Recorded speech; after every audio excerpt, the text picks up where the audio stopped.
नमस्कार, reporter live में आप सभी का स्वागत है। वक्त हो चला है रिपोर्टर लाइव का, जहां दिन भर की तमाम बड़ी जानकारी हमारे संवाददाता सीधे ग्राउंड जीरो से आप तक पहुंचाते हैं।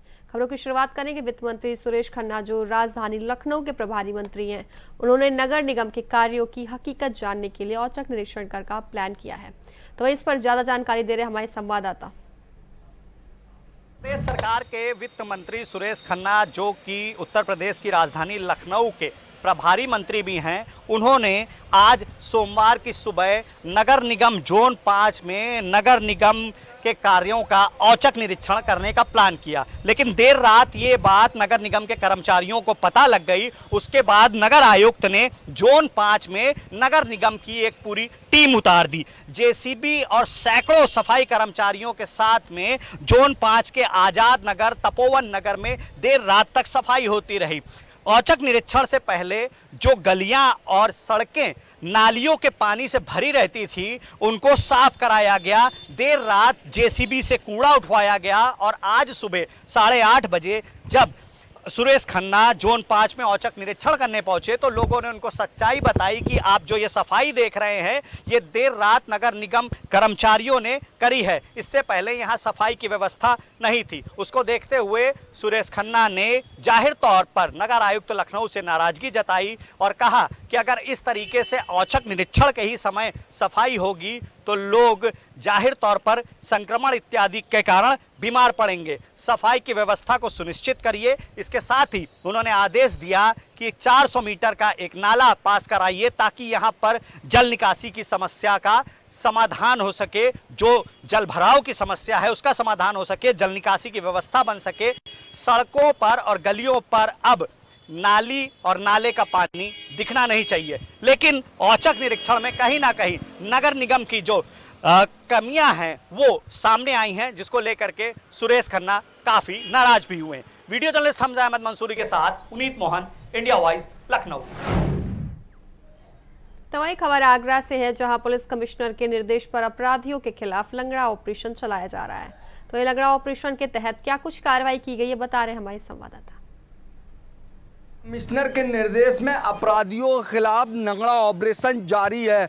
वहीं इस ऑपरेशन के तहत लगातार अपराधियों के खिलाफ आगरा में कार्रवाई भी देखी जा रही है। बीती रात की बात करें तो थाना एतमादौला क्षेत्र में आगरा पुलिस और दो बदमाशों के बीच में मुठभेड़ हो गई, जिसमें एक बदमाश के पैर में गोली लगी है। वहीं उस बदमाश का इलाज चल रहा है और एक बदमाश को आगरा पुलिस ने गिरफ्तार कर लिया है। ये दोनों बदमाश आगरा के कई थाना क्षेत्रों में मोबाइल छिनैती की घटनाओं को अंजाम देते थे। इनके पास से 2 मोबाइल भी पुलिस ने बरामद किए हैं। वहीं इनके पास से एक अवैध तमंचा, एक जिंदा कारतूस, एक खोखा कारतूस और एक मोटरसाइकिल भी आगरा पुलिस ने बरामद कर ली है। वहीं आगे की जांच में आगरा पुलिस जुटी हुई है। अपने सहयोगी शोएब के साथ जीशान अहमद, इंडिया वॉइस, आगरा। चंडीगढ़ से है, जहां ट्रेनों में सोते हुए यात्रियों के साथ लूटपाट करने वाले गैंग का भंडाफोड़ किया गया है। तो वही इसको लेकर ज्यादा जानकारी दे रहे हमारे संवाददाता। जीआरपी और आरपीएफ की संयुक्त टीमों के द्वारा ट्रेनों से चोरी की वारदात को अंजाम देने वाले शातिर चोरों को गिरफ्तार करते हुए चोरी की घटना का खुलासा किया है। वहीं पूरे मामले में डीएसपी उदय प्रताप सिंह के द्वारा जानकारी देते हुए बताया गया कि आरपीएफ और जीआरपी की संयुक्त टीमों के द्वारा 5 चोरों को गिरफ्तार किया गया है, जिनके कब्जे से सोने और चांदी के आभूषण बरामद किए गए हैं, जिनकी कीमत लगभग 10,10,000 रुपए बताई गई है।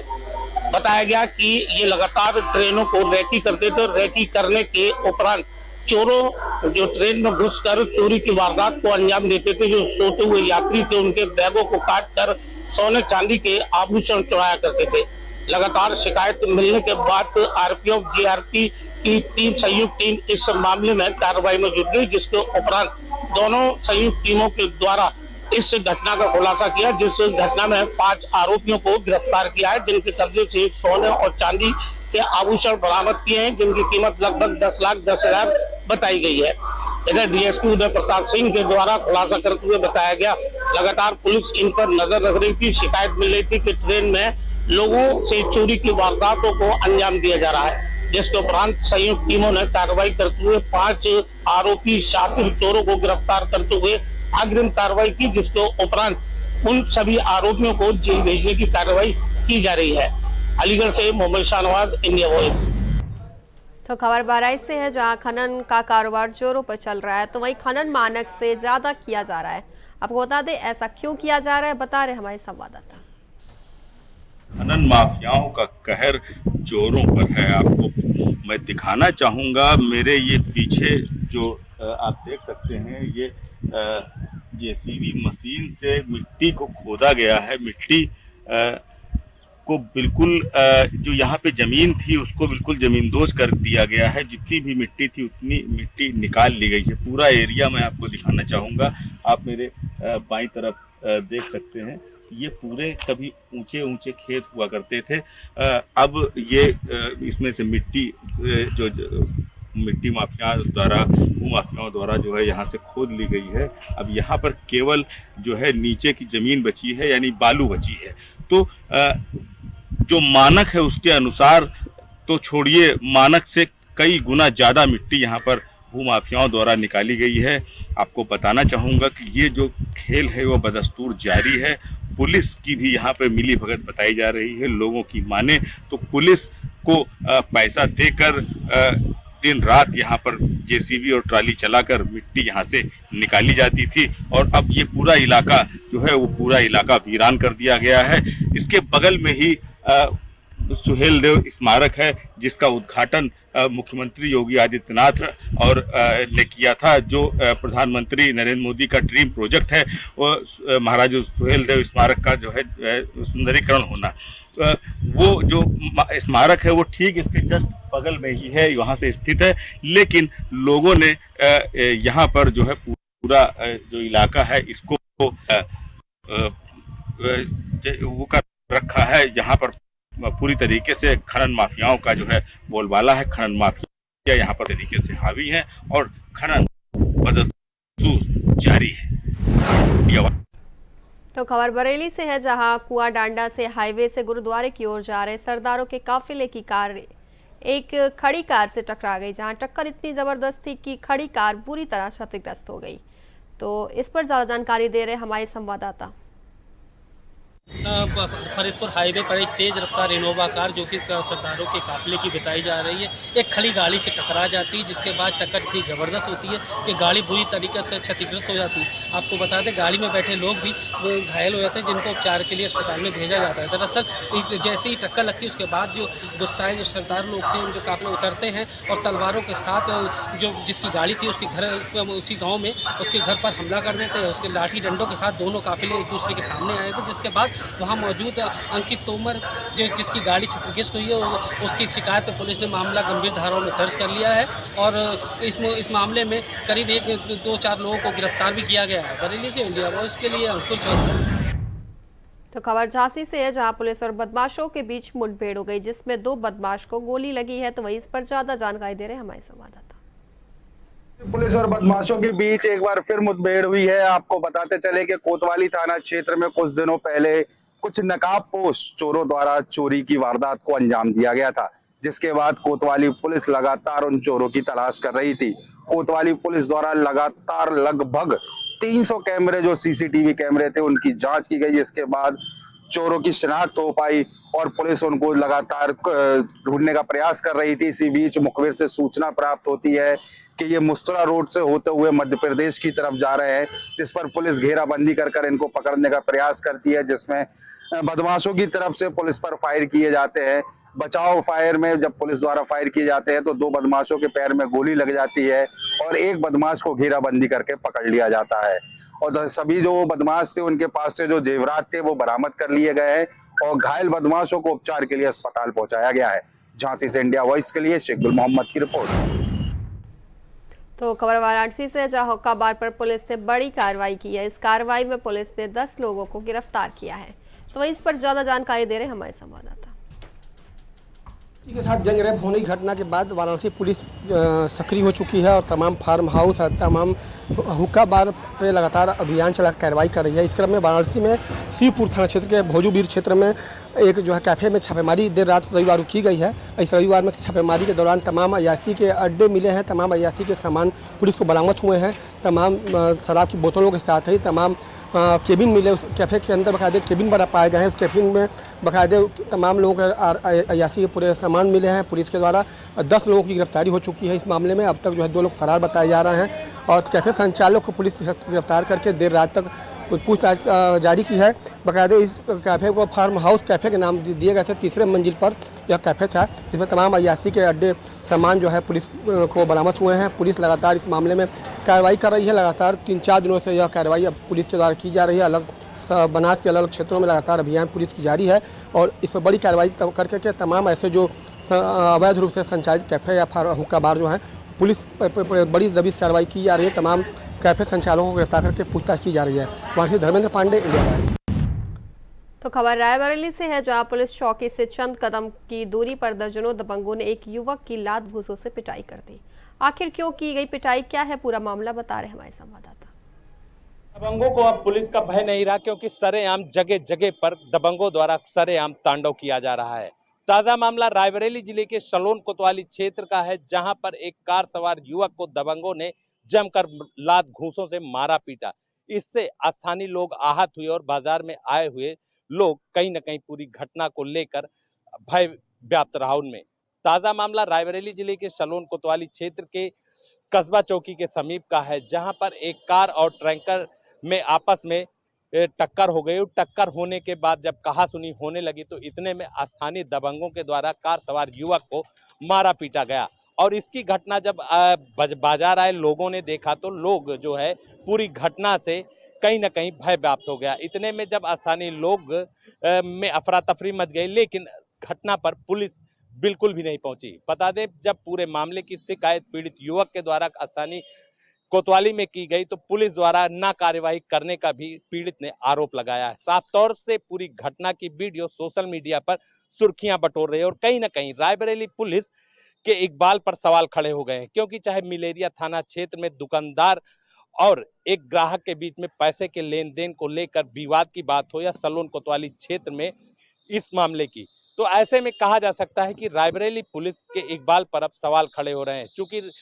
लगातार रायबरेली पुलिस अधीक्षक डॉक्टर यशवीर सिंह के द्वारा फेरबदल किया जा रहा है और उनके द्वारा कहीं न कहीं बेपटरी हुई कानून व्यवस्था को पटरी पर लाने के लिए जो ऐसे अनुशासनहीन पुलिस हैं उन पर कार्यवाही भी की जा रही है। लेकिन साफ तौर से कहा जा सकता है कि अभी भी रायबरेली की पुलिसिंग व्यवस्था चरमराई हुई है, क्योंकि छोटे छोटे मामलों पर स्थानीय पुलिस ध्यान नहीं दे रही है और इसके बाद बड़ी घटनाएं कारित हो रही हैं। लेकिन अब देखने वाली बात ये होगी कि सोशल मीडिया पर वीडियो वायरल होने के बाद जो सुर्खियां बटोर रहा है और खबरों के चलने के बाद पुलिस हरकत में आएगी या नहीं, ये देखने वाली बात होगी। Raju Tiwari, India wise.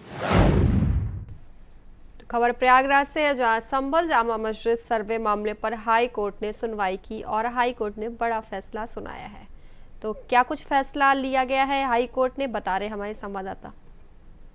संभल की शाही मस्जिद के एएसआई सर्वे कराए जाने के निचली अदालत के फैसलों को इलाहाबाद हाई कोर्ट ने एक बार बरकरार रखा है। दरअसल इस पूरे मामले में मुस्लिम पक्ष की तरफ से इलाहाबाद हाई कोर्ट में याचिका दाखिल की गई थी और सिविल कोर्ट जो निचली अदालत है उसके उस फैसले को चुनौती दी गई थी, जिसमें इस मस्जिद का हिंदू पक्ष की जो डिमांड थी एएसआई से सर्वे कराने की, उसको माना था और एएसआई सर्वे करने का आदेश दिया था, जिसको लेकर के मुस्लिम पक्ष इलाहाबाद हाई कोर्ट आया था। कई तारीखों पर इस पर सुनवाई हुई, दोनों पक्षों ने अपनी अपनी दलीलें पेश की और आज जब कोर्ट ने अपना फैसला सुरक्षित कर लिया था, आज फैसला उसने अपना सुना दिया है और उस फैसले में कहीं ना कहीं मुस्लिम पक्ष को झटका लगा है, उसको राहत नहीं दी और उसकी जो डिमांड थी उसको नहीं माना, यानी जो एएसआई सर्वे का निचली अदालत का फैसला है उसको बरकरार रखा है। तो कह सकते हैं कि अब संभल की जो मस्जिद है उसका एएसआई से सर्वे कराया जाएगा। दरअसल हिंदू पक्ष इसे हरिहर मंदिर बता रहा है और उसका कहना है कि एएसआई सर्वे होने से तमाम चीज़ें साफ हो जाएंगी और इसीलिए उसने निचली अदालत में याचिका की थी, जिसको कोर्ट ने माना था, लेकिन उस पक्ष पर मुस्लिम पक्ष ने विरोध जताते हुए इलाहाबाद हाईकोर्ट में याचिका दाखिल की थी और आज सुनवाई के बाद कोर्ट ने अपना फैसला सुना दिया है और निचली अदालत के फैसले को बरकरार रखा है। तो कह सकते हैं कि मुस्लिम पक्ष के लिए एक झटका ज़रूर है। हालांकि अभी मुस्लिम पक्ष इस पर अपनी लीगल सेल से राय ले रहा है और हो सकता है कि वो ऊपर की अदालत में भी इस मामले को चुनौती दे। Shoaib Rizvi, India Voice, Prayagraj. खबर मेरठ से है, जहां भारतीय किसान यूनियन के राष्ट्रीय प्रवक्ता का सिर कलम करने वाला वीडियो सामने आया है। यह वीडियो किसने वायरल किया है और किसने धमकी दी है, बता रहे हमारे संवाददाता। क्या कहे जाने वाले भारतीय किसान यूनियन के राष्ट्रीय प्रवक्ता राकेश टिकैत को अब खुली धमकी मिली है। किसान यूनियन अटल के राष्ट्रीय प्रवक्ता अमित चौधरी ने कहा है कि पगड़ी उछलने से कुछ नहीं होने वाला। अब राकेश टिकैत का सर कलम करने वाले को 5 लाख का इनाम दिया जाएगा। उन्होंने कहा कि राकेश टिकैत के बयानों से वो काफी आहत हैं, क्योंकि उन्होंने कहा है कि जो यहाँ की व्यापारी हैं वो देश की रीढ़ की हड्डी हैं। खुली धमकी देते हुए उन्होंने एक वीडियो वायरल किया, जिसका संज्ञान लेते हुए राकेश टिकैत के कार्यकर्ताओं ने थाना जानी में पहुंच करके हंगामा किया और मुकदमे की मांग की। हालांकि पुलिस ने इस पूरे मामले का संज्ञान लेते हुए मुकदमा भी दर्ज कर लिया है। मेरठ से इंडिया वॉइस के लिए शाहरुख सर। तो वहीं सपा प्रमुख अखिलेश यादव ने डिप्टी सीएम ब्रजेश पाठक पर फिर से निशाना साधा है। इस पर ज्यादा जानकारी दे रहे हैं हमारे संवाददाता। ऑपरेशन सिंदूर के बाद देश की खुफिया एजेंसी पूरी तरह से अलर्ट मोड पर है। पाकिस्तान के लिए जासूसी करने वाले संदिग्ध आतंकियों की गिरफ्तारी भी तेज हो चली है। यूट्यूबर ज्योति मल्होत्रा के बाद एटीएस ने यूपी के रामपुर से शहजाद को गिरफ्तार। अखिलेश यादव और डिप्टी सीएम ब्रजेश पाठक के बीच जुबानी जंग थमने का नाम नहीं ले रही है।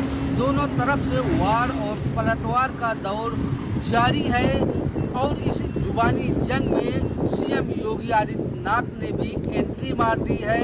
समाजवादी पार्टी के आचरण पर यूपी सीएम योगी आदित्यनाथ ने सवाल भी खड़े किए हैं।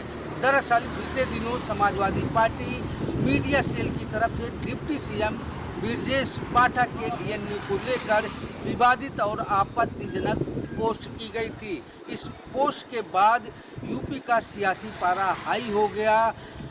बीजेपी ने सपा प्रमुख अखिलेश यादव का पुतला जलाया और साथ ही साथ हजरतगंज कोतवाली में एफआईआर भी दर्ज कराई गई। इसके बाद सपा प्रमुख अखिलेश यादव ने बचाव करते हुए पोस्ट किया और कहा कि वह अपने नेताओं को समझाएंगे। इस पोस्ट में भी सपा प्रमुख अखिलेश यादव ने डिप्टी सीएम ब्रजेश पाठक को निशाने पर लिया और साथ ही साथ बीजेपी पर बड़ा हमला भी बोला। इसके जवाब में डिप्टी सीएम ब्रजेश पाठक ने भी पोस्ट किया और सपा प्रमुख अखिलेश यादव को आड़े हाथ लेते हुए कहा कि समाजवादी पार्टी की सोच नहीं बदली जा सकती है। समाजवादी पार्टी की नीतियों पर भी डिप्टी सीएम ब्रजेश पाठक ने सवाल खड़े किए और साथ ही साथ उर्दू में शायरी करते हुए सपा प्रमुख अखिलेश यादव पर तंज कसा। सहयोगी सिराज के साथ आसिफ बेग, इंडिया वॉइस, लखनऊ। तो खबर लखनऊ से है, जहां यूपी एटीएस ने आईएसआई शहजाद जासूस को गिरफ्तार किया है। कैसे गिरफ्तारी की है, बता रहे हमारे संवाददाता मोहम्मद आसिफ। सिंदूर के बाद देश की खुफिया एजेंसी पूरी तरह से अलर्ट मोड पर है। पाकिस्तान के लिए जासूसी करने वाले संदिग्ध आतंकियों की गिरफ्तारी भी तेज हो चली है। यूट्यूबर ज्योति मल्होत्रा के बाद एटीएस ने यूपी के रामपुर से शहजाद को गिरफ्तार किया है।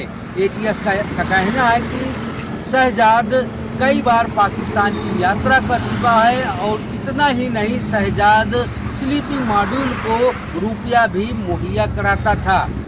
दरअसल भारत ने पाकिस्तान को मुंहतोड़ जवाब दिया और सफल सिंदूर ऑपरेशन चलाया। इससे पाकिस्तान बौखलाया हुआ नजर आ रहा है। पाकिस्तान अब भारत की सेना में सेंधमारी करने में जुटा हुआ है। यह इनपुट मिलने के बाद खुफिया एजेंसी पूरी तरह से अलर्ट मोड पर आ गई है।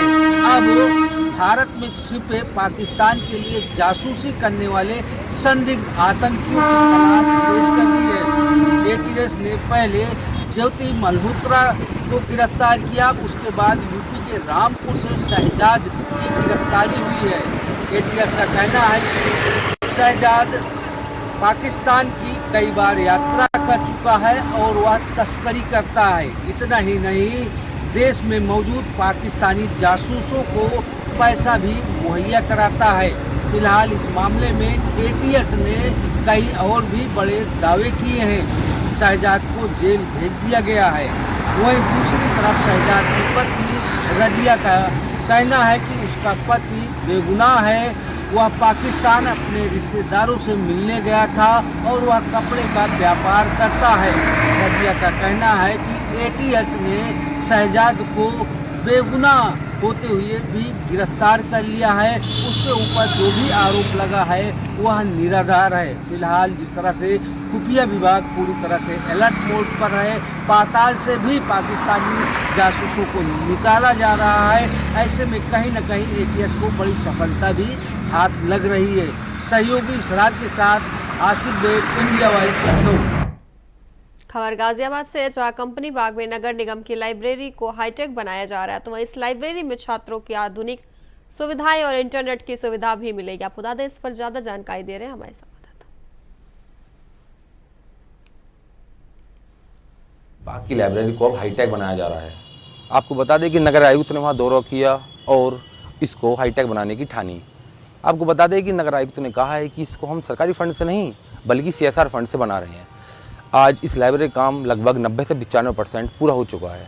वहाँ पर स्टूडेंट्स के लिए करीब 1000 से ज़्यादा किताबें और ई-लाइब्रेरी की व्यवस्था की जाएगी। इसी के साथ वहाँ पर 12 से 13 कंप्यूटर और गर्मी को देखते हुए AC और वाटर कूलर की व्यवस्था की जाएगी। अब ये लाइब्रेरी सिर्फ बच्चों के पढ़ने के लिए नहीं बल्कि उनके भविष्य के लिए, एक बेहतर भविष्य के लिए तैयारी का केंद्र बनेंगी। गाजियाबाद से मैं प्रथम चौधरी, इंडिया वॉइस, गाजियाबाद। तो वहीं 16वें वित्त आयोग की टीम उत्तराखंड के 3 दिवसीय दौरे पर है, जहां पर सरकार शासन के साथ बातचीत होगी। तो वहीं नगर निगम पंचायत के अधिकारियों के साथ बैठकें होंगी और क्या कुछ हो सकता है, बता रहे हमारे संवाददाता। 16वें वित्त आयोग की टीम उत्तराखंड के दौरे पर है। 3 दिवसीय इस उत्तराखंड के दौरे पर सरकार के साथ बातचीत करेंगे, राजनीतिक दलों के साथ बातचीत उन करेंगे, निकायों और जो पंचायतें हैं उनके अधिकारियों के साथ भी बातचीत होगी। साथ ही उत्तराखंड के उन क्षेत्रों का भी दौरा करेंगे जहां से राज्य की विकास की स्थिति और आर्थिक स्थिति का पता चल सकता हो। ये कहा जा सकता है कि आज सचिवालय में जो मुख्यमंत्री पुष्कर सिंह धामी और शासन के आला अधिकारियों के साथ जो बैठक की गई उसमें उनकी तरफ से एक जो सुझाव है वो यहाँ पर दिए गए। साथ ही राज्य की जो इस समय वस्तु स्थिति है, खासतौर पर आर्थिक के क्षेत्र में जो राज्य की वस्तु स्थिति है उसका विवरण राज्य सरकार की तरफ से रखने का काम किया गया है। ये कह सकते हैं कि आने वाले दिनों में उत्तराखंड राज्य को जो केंद्र की तरफ से जो मदद मिलती है, खासतौर पर बजट को लेकर, चाहे वो केंद्रीय योजनाओं के रूप में हो या दूसरे पैकेज के रूप में हो, उन पर सुखद एहसास होने की संभावना है। यानी राज्य को सौगातें मिल सकती है। लेकिन जिस प्रकार से केंद्रीय वित्त आयोग की टीमें यहाँ पर पहुंची है, 16 वित्त आयोग की टीम यहाँ पर पहुंची है, तो उनकी तरफ से हर उस चीज का फीडबैक लेने का काम यहाँ पर किया जा रहा है जो राज्य की वस्तु स्थिति को बताने का काम कर सकता है। ये कह सकते हैं कि इस टीम के साफ तौर पर कहा है कि 14 और 15 वित्त आयोग ने राज्यों को बहुत कुछ दिया, लेकिन 16 वित्त आयोग की तरफ से क्या कुछ मिल सकता है ये आने वाला समय बताएगा। लेकिन इतना जरूर कह सकते हैं कि उत्तराखंड राज्य बेहतर स्थिति में है, लगातार विकास की ओर अग्रसर होता हुआ नजर आ रहा है। देखना यही होगा कि केंद्र में ये रिपोर्ट अपने ये जो वित्त आयोग की टीम है क्या कुछ रिपोर्ट सबमिट करती है।